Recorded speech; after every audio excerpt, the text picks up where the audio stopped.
हमारा new blog. तो हमारे दादू दादी की ट्रेनिंग में तो हम पहुंच चुके हैं। अभी अभी और लोग आते हैं तो आपको दिखाते हैं।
मदीना जब तक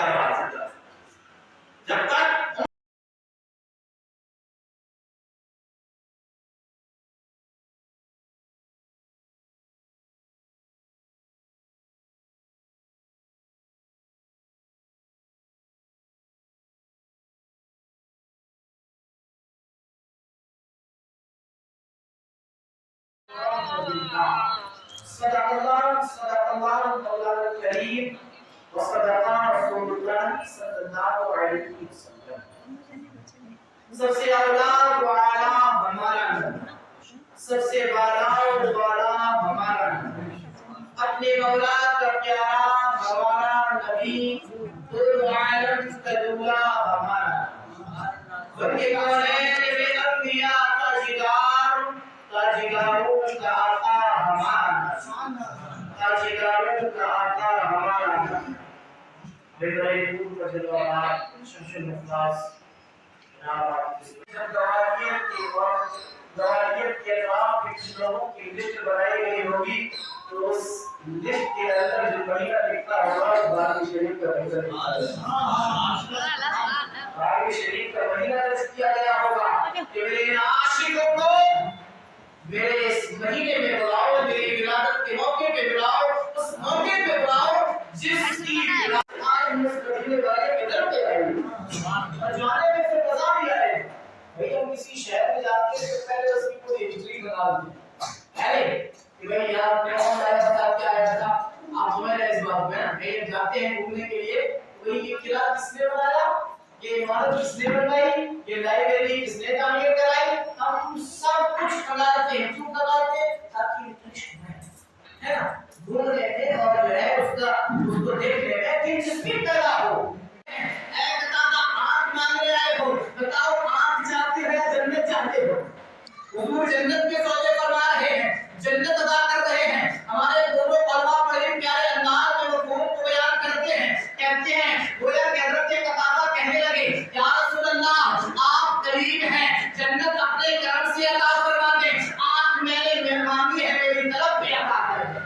फिर हुजूर ने अपना दुआ के तुरंत अपना मुबारक दूध हज़रत कतादा की पहनी है। तेरी तमन्ना थी मक्के जा रहा हूं, अगर वो नबी हुए तो उनसे दुआएं कराऊंगा ना मेरी बेटी को शिफा दे देगा। फरमाया जा तेरी बेटी को शिफा अता कर दूंगा। अभी भी अभी के मक्के वालों को मुखातब किया, कहने लगा ऐ मक्के वालों, तुमने चांद को जो टुकड़े होते हुए देखा, अब भी नहीं मानोगे। मेरे दिल में जो बात थी मैंने किसी पर जाहिर नहीं की। नबी गैब की खबरें बताने वाला, इसके सिवा कौन नबी हो सकता है? अब भी नहीं अगली मक्के से तो आराम से जाएंगे। अब वो हाकिम हाकिमीन है, कायनात का मालिक, तो अल्लाह के दरबार में जाना, हुजूर सल्लल्लाहु अलैहि वसल्लम के दरबार में जाना, तो उसको अदब और आदाब जितना बताया आपके सामने, उससे कहीं ज्यादा करके जाइएगा। और ये याद रखिएगा चाहे कोई देखने ना देखे, अल्लाह देख रहा है। और ये रखिएगा आपको मक्के में मदीने में बदल पड़ेगी। जो अपने इब्राहिम अलैहिस्सलाम की सुन्नत है, खाना काबा की तामीर कैसे है, खाने का भी बताया था आपके सामने। जब खाने का तामीर हो गई थी तो अल्लाह ताला ने हुक्म दिया कि आप उम्रे के लिए रुकने पहले उम्रा होगा, फिर हज के दिनों में 8 दिन से हज का दिनों में हज के लिए समझा।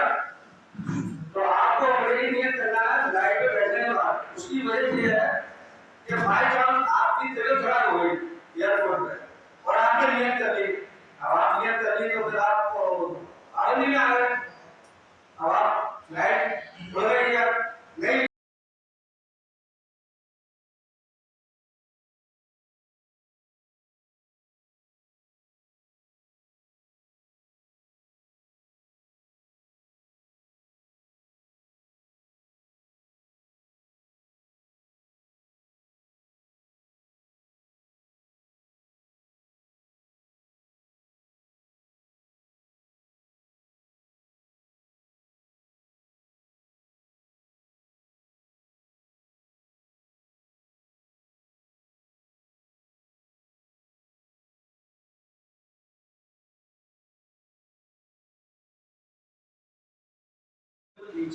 ऐसा नहीं है खिड़की में से आपने देख लिया खाना काबा तो पहली नजर पड़ी थी, पहली नजर काबे पर पड़ने के बाद में आपकी जितनी दुआएं सब कबूल हो जाएगी। पलक झपकने से पहले आपको तो ये दुआएं करनी है, कोई भी दुआ मांगो सब कबूल है, ये कबूलियत की जगह है। तो आप सबसे पहले आपको नीचे उतर के और खाना काबा जैसी आया लब्बैक बंद हो जाएगी और दुआ करेंगे। आप जो भी दुआ मांगते हैं आखिरी में दुआ मांगे, या अल्लाह जब भी मैं कोई जायज दुआ करूं अल्लाह ताला कबूल कर देगा, ये हमेशा के लिए आपके लिए परमानेंट होगा। अब खाना काबा के दरवाजे का नंबर ले लिया आपने, किस दरवाजे दाखिल हुए रोज याद रखिएगा। अब अंदर जाके हरम शरीफ के चारों तरफ अब किस कोने में पहुंचे पता नहीं है। हजरे अस्वद से उसका तवाफ शुरू होता है, 7 चक्कर का एक तवाफ होता है। और हजरे अस्वद से और क्या नाम है एक सामने हरी टुकड़ाएं लगी हुई कोने में, तो उसकी सीध और हजरे अस्वद की सीध मिला के देखना है। आप रुकने यमानी कोने में पहुंचे हैं या इराक रुकने इराक में पहुंचे, किस कोने में पहुंचे तो आपको आना है सीधा तवाफ का चक्कर लगा के हजरे अस्वद की तरफ। वहां की सीध में दो कदम आप पीछे करना है आप, क्योंकि आगे नहीं होना चाहिए, पीछे हो जाएगा। अब यहाँ पे आपको नियत करना है कि अल्लाह मैं तेरे पाक घर के नियत करता हूँ 7 चक्कर की तवाफ की, इसको मेरे लिए आसान कर दे, कबूल कर दे। क्या 7 चक्कर की नियत करता हूँ मेरे लिए आसान कर दे। हर काम को आप ये कहना अल्लाह मेरे लिए आसान कर दे, वो अल्लाह आसान करवा देगा। होता तो ये है कि आपको चुनना है, लेकिन भीड़ होगी और फिर वो सैंड बैंड लगा रहता है तो आपको दूर रहना उससे। तो इस्लाम करेंगे ऐसे दोनों हाथ करके और पैरों को उस तरफ और ये सीने को हल्के अस्पत की तरफ। बिस्मिल्लाह अल्लाहु अकबर बिस्मिल्लाह हम हाथ चूम लीजिए। हाथ चूमने का मतलब है आपने हल्के अस्पत चूम लिया। अब यहाँ पे 3 चक्कर में रमल होगा और इस्तिवा होगा। तो रमल इस्तिवा ये होता है, ये सीधे हाथ का कंधा खोलना है आपको, केवल आदमी होगी औरतों के लिए नहीं है। ये सीधे हाथ का कंधा खोल के ऐसे कर दिया, ये हो गया इस्तिवा। और रमल होगा अकड़ के चलना है 3 चक्कर में ऐसे अकड़ के चलना है। तो 3 चक्कर के बाद में ऐसे ही चलना है, ये 7 चक्कर में होगा। अब 7 चक्कर लगाने के बाद में आपको ये इसको ढक के 2 रकात नमाज वाजिबुल तवाफ मुकामे इब्राहिम के पीछे पढ़ना है, कहीं भी जहाँ जगह है। और पहले 3 कोनों पर तीसरा कलमा सुभान अल्लाह अल्हम्दुलिल्लाह व ला इलाहा इल्लल्लाह वल्लाहु अकबर। और फिर तीसरे कलमे से चौथे कलमे में जब आए रुकने यमानी से हजे अस्वद तक तो रब्बना आतना पढ़ना है। ये बिल्कुल आसान सा तरीका है। बाकी आपकी मर्जी है, 7 चक्कर अलग-अलग होते हैं, दुआएं होती हैं, तो आपको इतना वक्त है नहीं है। और हर एक चक्कर में 7 तालों की तस्बीह होगी, एक दाना खसले की याद भी रहेगी। अब यहाँ एक छोटे से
अगर आपको गाइस अगर आपको ये वीडियो पसंद आई हो तो लाइक कीजिएगा, शेयर कीजिए, सब्सक्राइब कीजिएगा। फिर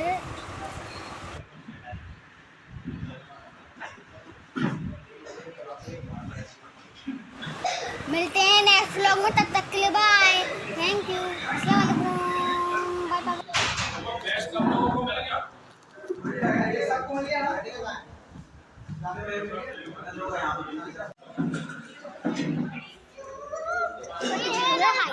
क्या